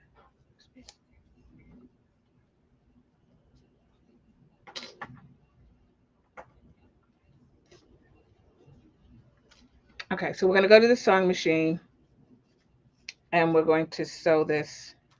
Still too big. We're going to sew this in. Sorry. When I put it in, I could feel that it was like a little bit too big. So, and then I'm going to clip this. So we're going to do 2 rows of stitching. I'm going to chain stitch them. So that's a quilting thing, I think. I learned it when I was looking at quilting. I didn't learn it from bag making. I learned it from quilting. So I'll just say it's a quilting thing. So we're going to chain stitch these and I'll show you how we're going to do that. I shouldn't have to change my stitch length, right? Because I just used the same stitch length that I used before for the strap. I am going to do 1/4 inch first, and then I'm going to do the 1/8 inch. So 1/4 inch is the edge over here. So I'm just going to back tack. It's between a 4, for those people who don't remember, it's between a 4 and a 4.5. It's a top stitch length. And I'm just going to stitch across to the bottom. And I'm going to just keep going. I'm then going to grab my other piece. And I'm just going to trim this because I don't need this big. I have a big piece of fabric here, so I just, on the ends sticking out. So that's what I'm trimming off. All right, and then I'm just going to take this. I'm just going to stick it right under the presser foot like here. And then I'm just going to keep stitching.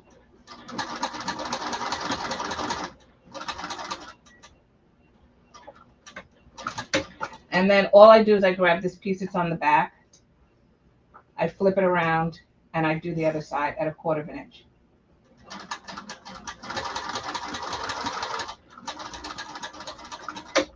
And then this other piece also has to be 1/4 inch, so I do the same thing. I just stick it right under here.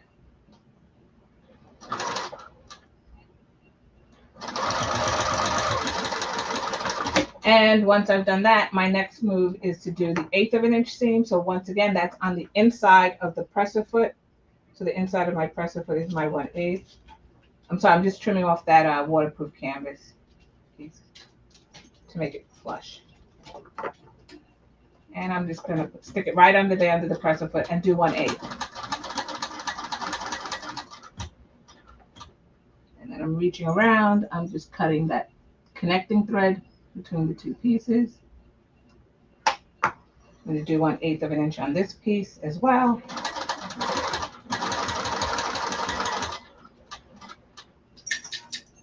And then I'm going to do the opposite sides at 1/8. So I have 2 sides, 2 of them here, 1/4 and 1/8. I need 1/8 over here.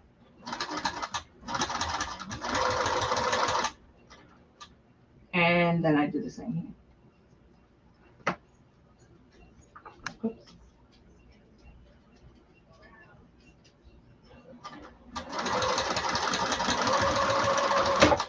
Okay. And then I'm done.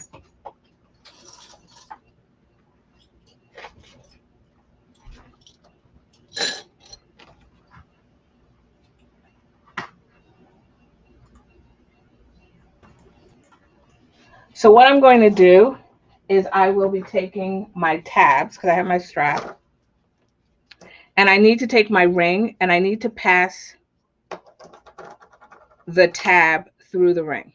And you want to make sure that it ends up being, this ends up being right side up. So I'm going to take my ring, hold it at the bottom, do like this and push it through. So the fabric should be right side up. I'm going to align the bottoms right there. So I clip it on the side, just like that. Just like that.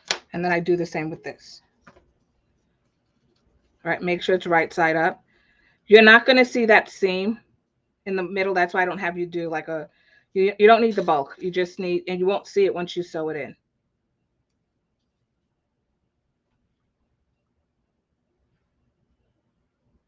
Okay.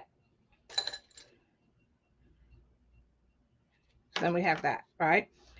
So once again, I'm going to base these two pieces along that fold. Oh, I'm sorry, along those short edges.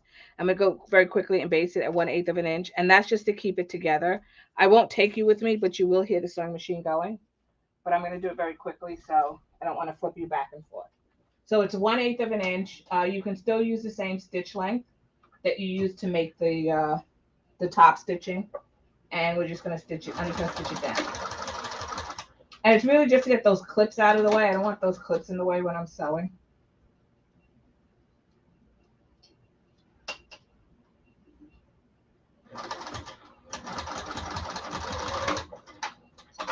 Okay.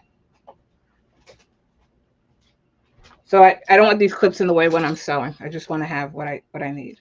All right. The next thing I'm going to do, so these are all done. I'm going to cut everything even on the edges here. So I'm going to move my zipper pulls. Just going to cut off because I no longer need this extra zipper end. But what I will do is I'll leave maybe, I don't know, maybe like a 1/2 inch, just a 1/2 inch of zipper just in case. But you can cut it flush. Yes, I just used my rotary cutter to do that. I have to change the blade anyway, so. And then I'm just going to cut this about the same amount off at the bottom. Okay. I thought this one's a little bit off, but that's okay. So now what I'm going to do is I'm going to do a couple of steps. I'm going to take my zipper tab. My ring. I'm going to lay it centered on my zipper. So if you want to, you can fold this in half, mark the center, put it in the center of that. So I left mine a little bit longer, so I'm going to sew it right here. Right? You're going to, in the directions it tells you to cut it flush, but I'm going to just leave mine a little bit longer. All right? So I'm going to clip it there. I'm going to do the same thing with this side. Right? And I'm going to clip it there and center it. So I'm eyeballing it, but you can definitely mark the exact center. What we're going to do then is we're going to stitch this in at 1/8 of an inch. So let's go to the sewing machine, and I just want to show you at the sewing machine what I do.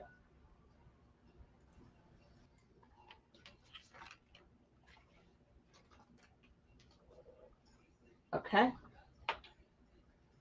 So I'm not going to do it at 1/4. I'm going to do it at 1/8 because it's going to be a temporary stitch. I'm not permanently stitching it down. I'm going to leave it at my top stitch length. So I left it at between a 4. I think I told you to do a basting stitch, which is like a 6, but I'm going to leave it at the top stitch length. It just has to be a longer stitch. And I'm going to start a little bit off of the tab, and then I stitch onto the tab, and then I back tab. And that way I know it's not flopping around on me when I'm working. So that's one edge. So this is like on there. And then I'm going to do this side as well.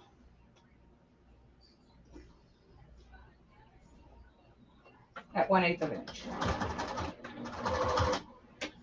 And 1 second. My thread came out. So give me 1 second to rethread my needle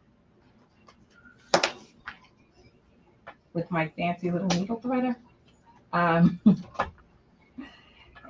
so you thread this.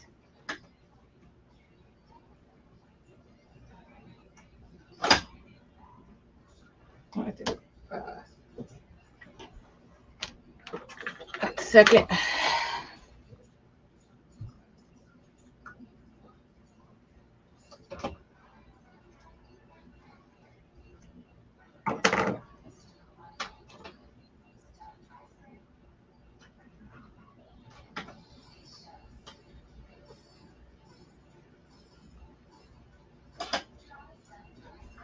All right, and then let's stitch this other side.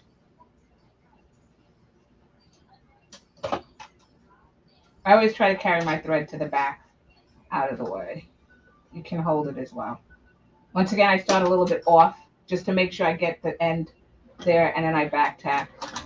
Take your time going over the zipper. This is a nylon zipper, but some people use metal zippers, so just take your time. If you have to hand crank, then do that. Okay, so now we've done that. So now we're going to get ready to put the other pieces together. So this is tricky, but you'll get it. So now you can see everything is on, right? Everything's on there. So what we're going to do is we're going to need this piece, which has the interfacing, which is the base. And we're going to need the corresponding waterproof canvas piece. And what we're going to do is make a circle that we're going to need when we do this, when we complete this tomorrow. So the first thing you're going to do is you're going to take your main exterior fabric, and this is the base. So this is the one we did not cut in half, right? And if you look at it, it should, even with the zipper, it should almost be this exactly the same width. So I'm going to take this, I'm going to lay it on here, and you should center it. So if you have to mark, if you have to do this, which is folding it in half and snipping the center of it, right? You can then take that snip and line it up with your zipper. You want to get it centered. We will be doing a little bit of trimming just to make sure the top and the bottom are the same when we're done.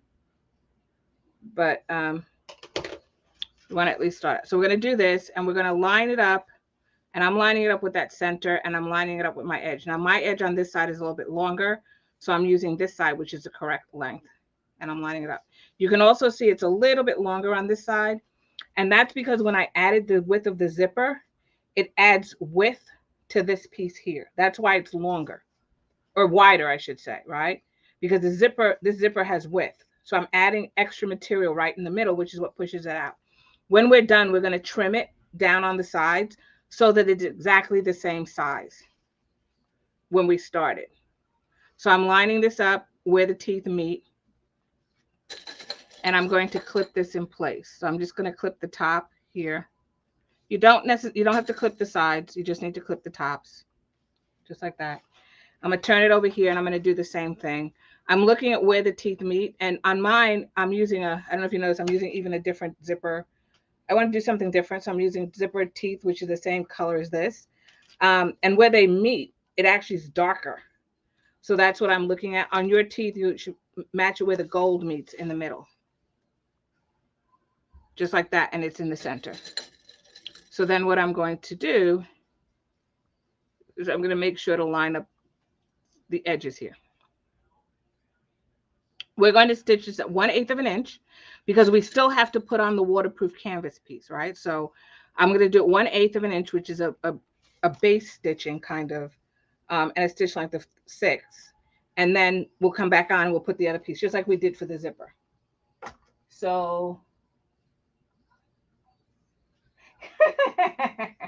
you like that, Nancy? You like my fancy? You like the way I did that? It was like seamless. It was like, it's beautiful. Now my thread came out and everything, and I'm not worried at all. I'm not stressed. Before I was like stressed over here, but now I'm not stressed anymore. It's so funny. And look at me being a big girl. That's funny, Nancy. Okay, so now I'm going to thread this up. It came out when I did it before. I pulled it. Don't want to overuse it though, because you don't want to break it. But all right, so now what we're going to do is we're going to use 1/8 of an inch, all right, along these sides. So I'll start on this side. It doesn't really matter which side you start on. Just baste it right in there. I do back tack at the beginning and the end.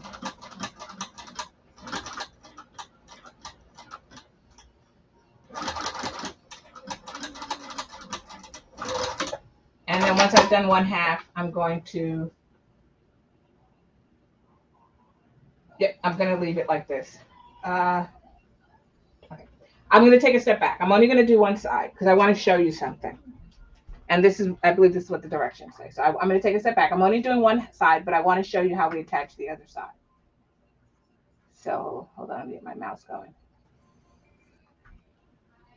Okay, so I only basted this side,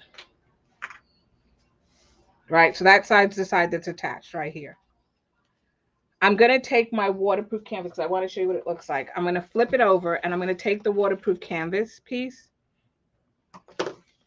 I'm going to put the waterproof canvas right sides together. So they're going to go like this on this side. And I'm going to match up the edges. All right, and it's easier to match it up on this side. And then I'm going to stitch at 1/4 of an inch seam allowance because I want you to see what it looks like. So I'm going to stitch at 1/4 of an inch seam allowance going all the way across.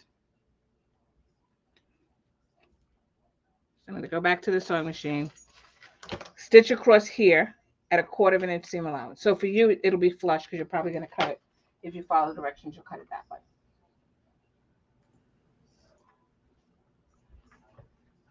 Okay. So now we're going to go. I did it again. Looks like I'm looking for any excuse to use this needle threader.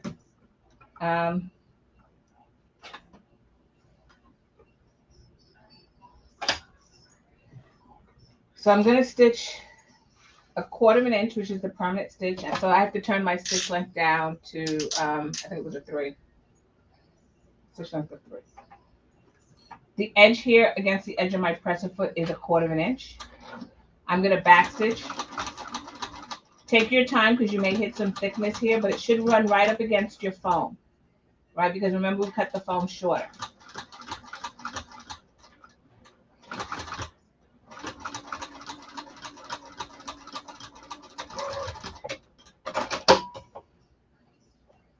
And just so that I don't do that again, let's pull this out. I think I'm going to start giving the patterns I think I'm going to start giving the patterns a needle rating. So instead of saying like a star rating, like it's intermediate, this many stars, because Nancy, whenever she sews it, she says, I only broke 1 needle, or this one I didn't break any needle. So if we start giving it a needle rating, a needle break rating, we'll know whether it's beginning, intermediate, or advanced instead of the stars. Okay. So I sewed the waterproof canvas. You'll see that when I do that, when you look at it now, it's attached. And when I flip it over, you can see that the inside here looks finished because there's waterproof canvas on both pieces.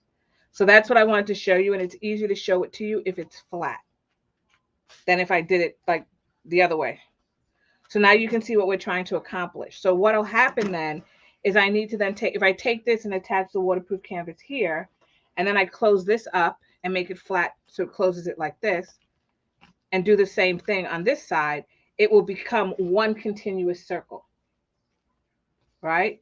So if you come and this is it flat, I'm going to flip this piece over to the other side. Make sure your ring is out of the way, right? Make sure you center it, right? So we don't want it wonky. Just like that, it's centered.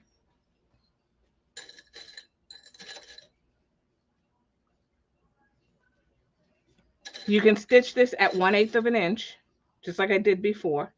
Stitch it at 1/8 of an inch. Then come back, take this other waterproof canvas piece, flip it over so that these are right sides together. Put them just like that. Align your edges. So I'm just aligning the edges. And then you would clip it again, just like that, and you'd stitch at 1/4 of an inch. So you would have the wrong side of the waterproof canvas and the wrong side of one of your exterior pieces. And that's what it should look like when you're done. So I hope that makes sense. Anybody need to see that again?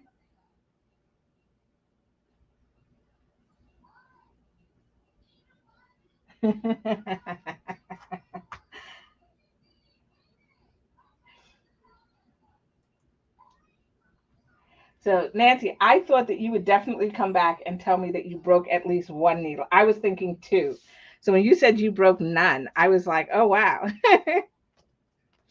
Because of the thickness. So that's so funny. I'm going to go with the you're improving. That's what I'm going to go with. So that's my vote. So let's go in and stitch this up. So I'm just going to go and stitch this. It's like my little burrito. And then I'll come back and show you what it looks like.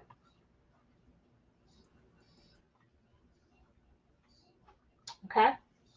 Once again, I do stitch from the side that has the foam, only because then I know that I'm going to get it to lay as flat as possible. It's a 1/4 of an inch seam. If you did it in pieces, then it would be 1/8 of an inch. You'd come back and then do the 1/4. But I'm doing it all together, so it's 1/4 of an inch.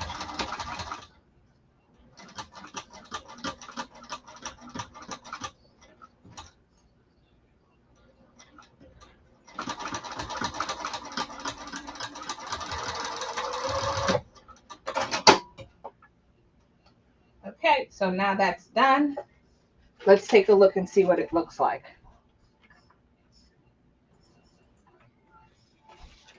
So now when I have it like that, remember I said this is the wrong side.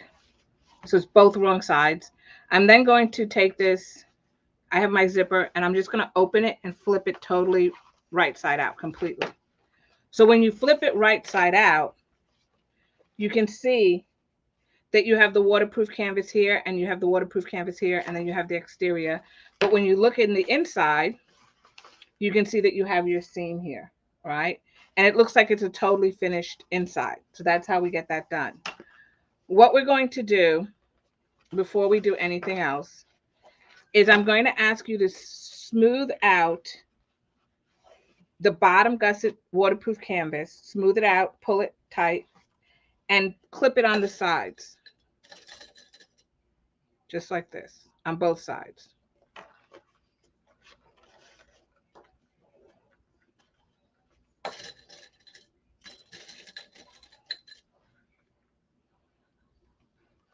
And then you're going to do the same on this other side. So I'm just going to pull it down, match up the side, and I'm going to clip it. And you see how this is flopping around? We're going to take care of that in a minute. So we're going to do this for this side as well. If you need to, you can definitely iron this on your ironing board. You can definitely iron it. Okay? So that's what it's going to do. What we're going to do, and this will be a little bit tricky, is I'm going to top stitch this, but I'm going to top stitch it on the bottom gusset piece. So I'm not going to top stitch on the top piece. It's the bottom gusset. The reason I'm doing that is because I want to get this seam that pushed down this way towards the bottom. I want to try to lock that in. And so I'm going to use a 1/8 of an inch seam allowance here and a 1/8 of an inch seam allowance. Now, this way I said it's tricky because when you put it underneath the presser foot, you're going to have to slide this piece out of the way like that, right? So it'll be just like that, and you'll hold it and slide it under the presser foot like that. And you're going to do it on both sides, and it is at 1/8 of an inch. Again, quickly. Okay, so let's take a look and see what's going on here at the sewing machine. So as much as I'm afraid to touch anything, I do want to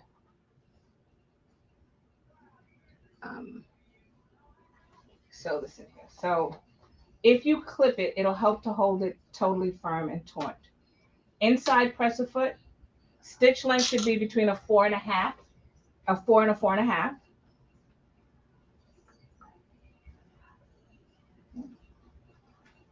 And then I'm going to take your time because there may be some bulk here for you on your machine. And you're going to top stitch across. You'll see when I get to the other side. So my zipper was right there. I'm just going to stitch across. And you see I have a little bit of extra fabric. We're going to fix that.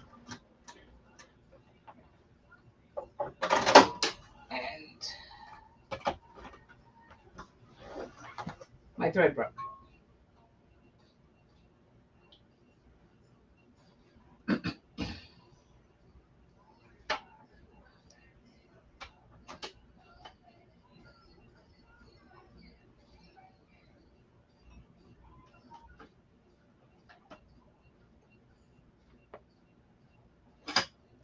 My thread actually broke on doing that, so I don't know why.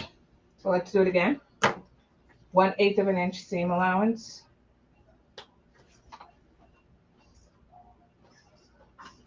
And we're going to use a top stitch length.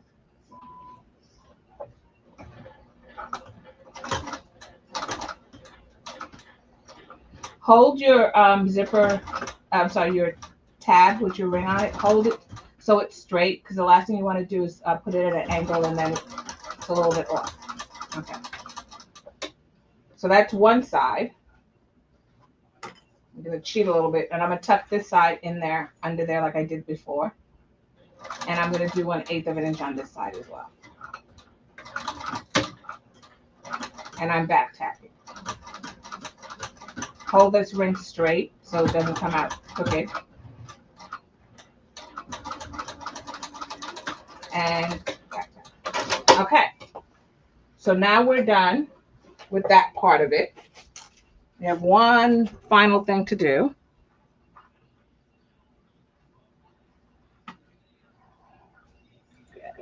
And I'm just going to clean this up a little bit here. So remember I said we have that little piece here? So before we do anything else, we're going to align our pieces. So now you see you have the top stitching here, top stitching on the inside.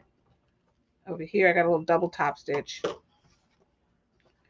but it locks it down. And then what's going to happen is I want this to measure, right? I want it to be even. So what I do is I look at it and I say, well, what did I start out with? So whatever my measurement was, what I started out with, I want to end up with that same measurement, right? So I'm straightening out this side as well. And you can see it's a little bit wider, right, here than it is here. So the bottom piece is right. So I'm going to trim it. But before I trim it, we're going to do something a little bit, we're going to do one thing to make sure that I'm getting everything even, and it'll be okay. The bottom piece is perfectly fine, and that's the piece that I want it to stay, but I want to trim this. I want to trim this top piece so the piece matches going up here, so it's the same width. So, but what I need to do is I need to attach this to this. So I need to baste it together. So I'm going to clip this around, and then I'm going to come back, because we basted this, right? When we did the other piece, when we did the zipper portion, we basted it, but we didn't do it to the bottom. And I don't want to have any issues when I'm cutting that I cut through anything here. So I'm going to baste it at 1/8 of an inch. So I'm just clipping this little lining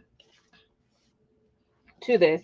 It's also going to help us, like I said, when we attach the front and the back, we don't have pieces of fabric floating around. So I'm going to clip one side, and absolutely, Nancy. The thread is like my new toy. Like I never had one before. I had one, but it broke. But now it's new. It's like all new again.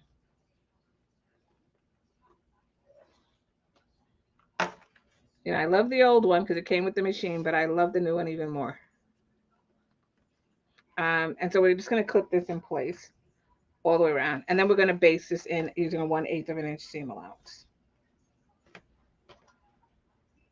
So use as many clips as you need. What's nice is that it is a circle. It's a straight line, but it is a circle. So I'll show you what I mean when I sew it. So I don't need to necessarily sew from this piece.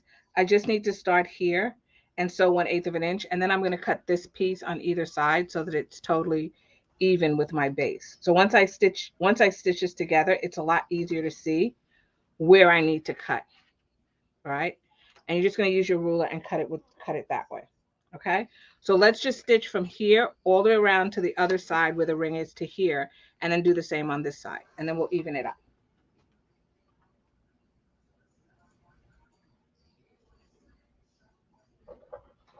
So this is what I mean that it's a straight line. Even though it's a circle, it's a straight line. I'm going to put this on here like this. You can do it from the inside. I do it from the outside. And we're just going to sew a straight line. But because and then you're just going to move this and rotate it. So you're not it is a curve, but you don't know it's a curve because of the way you're sewing. Okay.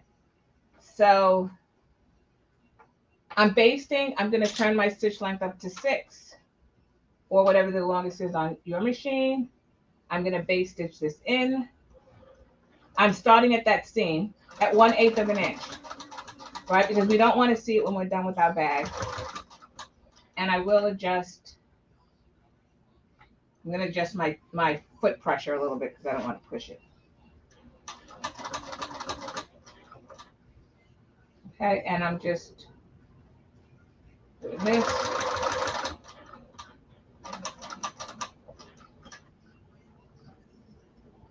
And like I said, I adjust the foot pressure because I'm finding that it's, remember I said with the strap how it pushed the fabric? If I don't do that, it's going to push my fabric. So I adjusted it down so it's not pressing as hard. And I don't end up with any bulk over here.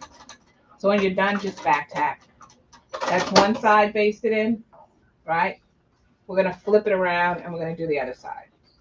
And then we're going to just even it out.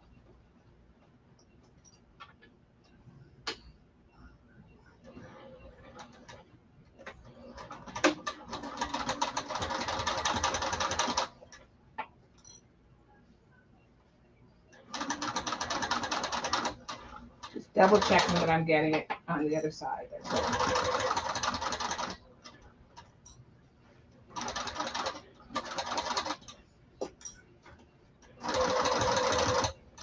And like I said, if you go off and don't get it completely, like, you know, maybe it's off a little bit and you miss some stitches, don't worry about it. If you get it, you know, enough of it covered, that's totally fine.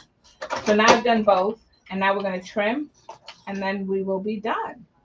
At least for tonight. We're not done with the bag, but we'll be done for tonight. So, okay, we're back. It's done. It's a ring. You see it's a ring. I based it all the way around. If you can see that, I based it on that side and that side. It'll be great because when I get my, and I'll show you what we're going to do. Just to give you a hint of what we're going to do tomorrow night. This is going to be either the front or the back. We're going to be attaching our pocket. So we're going to be attaching our pocket. And we talked about this, right? We talked about, we're going to be attaching that to that. And then what we're going to do is we're going to put these wrong sides together like this, which seems kind of odd. But remember I said we're going to use a French seam. And then what we're going to do is we're going to attach it to our bag like this. All right. So that's why I want these to be together, because we're also going to base stitch this. So those are together. So it only feels like we're attaching 2 pieces of fabric instead of having 4 pieces of fabric. And that's how we're going to attach the bag. So we needed it to be complete in here. So what we're going to do now is I'm just going to fold it. I'm matching these seams over here on the side. All right. So I'm just matching them. And I'm going to clip the bottom. And the bottom should be the width, pretty much the width that we started out with. And that's what we're going to use as our guidelines to even out. So it should be pretty flexible to even out the whole piece, because remember the top piece is a little bit wider. So I'm just going to clip it like this. Then I'm going to fold the top piece, and I will be clipping the top here and the top here. Now, when you trim, you may cut off some of, and I will say this to you, you may cut off some of your basting stitch here on the top. That's okay. Just go back and rebaste it. That's all you have to do, right? So when I look at the bottom here, it's the original width. It should be the original width, but the top piece you can see is not. So just set it up. Make sure your zipper center is on center. And what we're going to do is we're going to cut this so that it is the exact width. So that's on center. I'm just going to drop this right here because I want to make sure nothing moves. And then I'm going to cut this, and it should align with my bottom. So this, when I cut it, it should align with the bottom. All right, so I'm taking a look. It looks good. Now you can draw a line and come back and cut it later. And like I said, you're probably going to cut off some of this piece here, and that's okay. We'll come back in and we'll baste it. And I'm just going to move that clip. I'm just going to take my rotary cutter, and I'm going to cut right along that piece right there.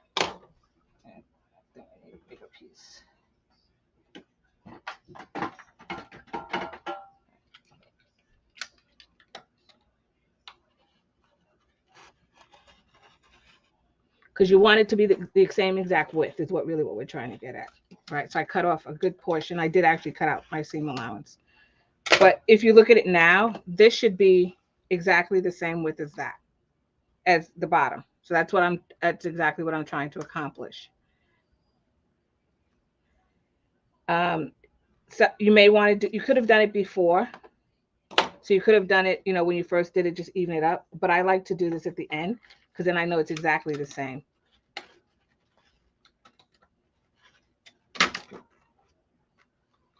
Okay. And then I'm just going to flip my piece around this way, line it up, make sure my zipper is centered and my zipper down here centered. And I'm going to trim this up as well.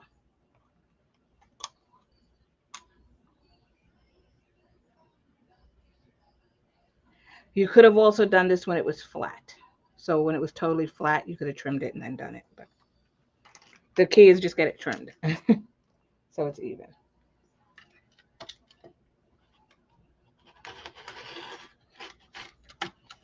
Okay. So now everything is exactly the same width going all the way around. So this is totally straight. And then, like I said, if you find, for example, this, you cut it. I'm just gonna stitch it. I actually have some foam showing here, so I'm just gonna stitch it down, and it'll be fine because we're gonna cut it again anyway. So very quickly, I'm going to the sewing machine. I'm not gonna take you with me and make you dizzy, but I'll top stitch it and you'll see what I mean.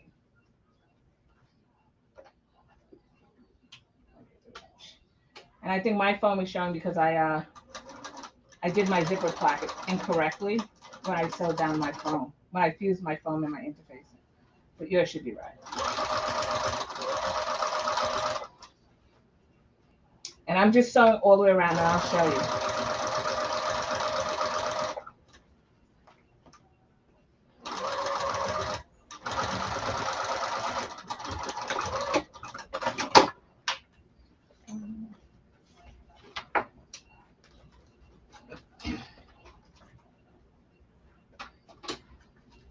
And I'll show you when I'm done what I did.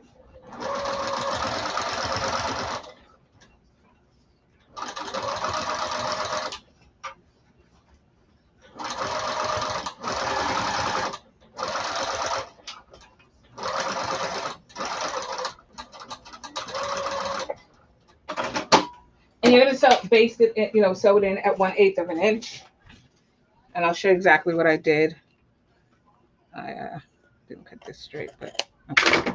So all I did was where my zipper was or is I just rebasted this at 1/8 of an inch. That's all I did. So now everything will be totally even for when I do it tomorrow. Yes, I did catch some of the foam, but that's okay because I'm gonna keep cutting and cutting, and it is flat. That's one thing good about when you stitch it. It does make it does help, and it flattens it. So I will go back and I will just trim some of this hangover, and that's really because I pressed it down on the sewing machine. It compresses it, but when you fold it down, it's now totally even on both edges. Okay.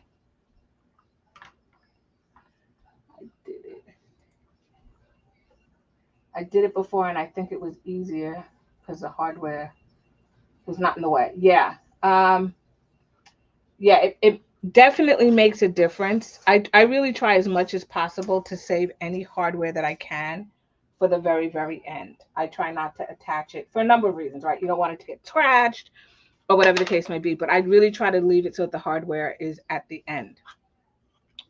So right now, I think we've done pretty much everything that we needed to do for day 2. We did our strap. So you should have your strap ready for tomorrow. We did our tabs. We did our zipper opening, right? So you can look in and see that it's finished inside. And tomorrow, like I said, we'll do the lining. We'll attach the exterior. I did not do the exterior of the bag because normally I would have attached the exterior, but we need to attach the exterior to the lining, and we didn't do the lining. So that's why it's not there. Okay. As another tip, Nancy mentioned, I don't have a serger, but this is also an excellent tip if you have one. You can serge around the edges. I do everything on, like I said, on this machine because I'm looking at people having the simplest of machine possible. But if you have a serger, you can definitely serge around these raw edges, serge them together. The other thing you can do is zigzag stitch. So if your machine has a zigzag stitch, you can do that as well. So all of that will help to compress this seam right here down so that when we add it, it's not as bulky, which is one of the reasons that I kept the interfacing out of out of the seam allowance. So once you make one, you can try making another one. It can get easier. Like I mentioned yesterday, if you don't think that your machine can handle the bulk of the interfacing and you're afraid it'll get in the way, you can leave one or the other off, right? So you can either leave out the foam, leave out the Decoville light, whatever you want to do. And you can do one bag. You could even do one bag with just straight interfacing, right? So, but it will be floppy. It will not have the structure that this bag has. But if you just want to test it out to see how it works, you can definitely do that and then make a bag that you think that you'll like. So you can make three different stages. When I made this bag, I actually did not put Decoville light in it. I just used foam and interfacing, and I didn't use Decoville light. I just did not like the way that the bag collapsed in on itself. And Susan says, a surgery is a great idea for this. Yep, definitely is. That's a great tip, Nancy. Yeah, I didn't like the way that the bag collapsed. I needed the structure, so when it didn't have anything in it, like uh, this bag doesn't have anything in it, right? It still had a structure for me. But if you wanted to, like I said, you could leave it out and just do foam or just do Decoville light if you just want a light thing. It does make it lighter. It does. It is a pretty light bag. Okay. Question, Nancy, what width of serger stitch did you use?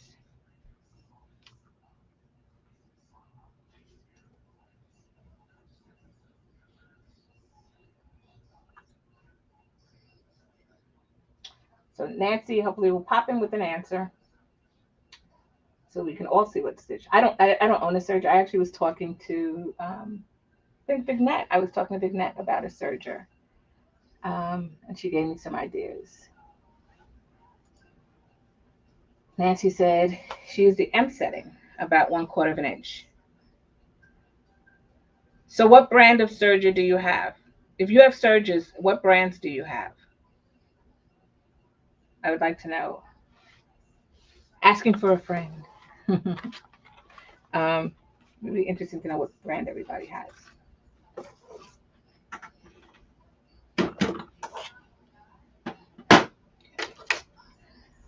So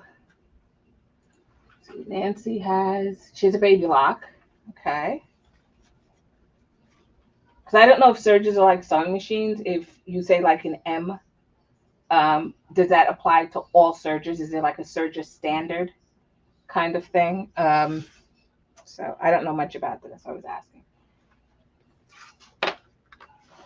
So anybody have any questions about anything that we covered tonight? Hopefully everything is clear. Those who are coming in and watching on replay, please hashtag replay so I know that you watched it. And let's see. Okay, Arnetta has a baby lock as well. So it seems like baby lock 2 for 2. Okay.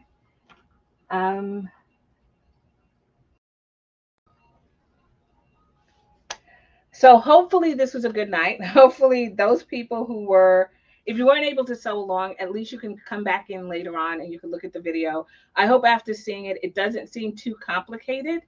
And it seems totally doable. Just take your time in doing it. There aren't really a lot of pieces on this pattern. So there are a lot of pieces because we've cut out more pieces in the past. This is the first time, like I said, that I'm introducing you to pattern pieces where you have to cut something out and piece it together.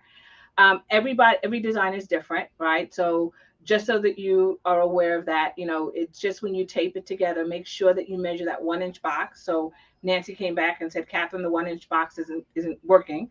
And I said, oh, let me go take a look. And sure enough, it wasn't because I ported it over, but we got it working. But that 1-inch box becomes crucial to the dimensions of your pattern.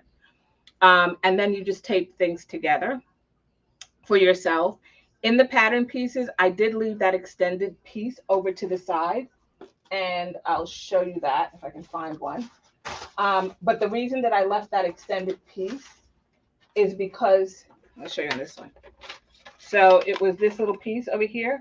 I left that extended piece just to make it easier on this side to match them up. But if you ever get a pattern and you do not have that extended piece, just cut a little bit extra past that black line, and then you'll create your own extended piece, right? So that's a way that you do it. And that's what I usually do when I don't see it. I leave that piece just to help me line it up almost perfectly on that line. Because sometimes if you cut this line jagged, it doesn't work so well. So pattern pieces this time around, and how to sew in a circle. As you can see, a lot of things, even though they were circular, we were able to stitch it straight. So tomorrow night will probably be the most challenging because we will be sewing in a circle. And so getting that done will be challenging, but it's definitely doable. We'll do it together. And hopefully once you see it, you'll try other things in a circle as well, just, practicing. Thank you guys so much. So Susan's up to date with me. There's a Vignette has a Singer Professional Baby Lock. Sounds fancy. A Singer Professional and an Amber Air S400. So there's lots of brands out there. I guess if anybody has questions, definitely post in the group. I know, like I said, I spoke to Vignette about different sergers. I don't own one, but everybody talks about them so much. And I want to try to make a couple of garments. And so we talked about it, and I realized there's all these brands out there. So if you have any questions, some of the ladies who are on here are very knowledgeable about sergers and other tools. You can always ask in the group, and they should be able to help you and answer questions and at least guide you in the right direction. So I don't have to know everything because I have other ladies who know these things. So thank you guys so much for joining me tonight. Tomorrow will be the final night. Keep an eye out in the group for the drawing, which will be on Friday night for the free yard of fabric. Hope you had a wonderful time. Hope you're enjoying this bag making journey, and have a wonderful evening. Good night.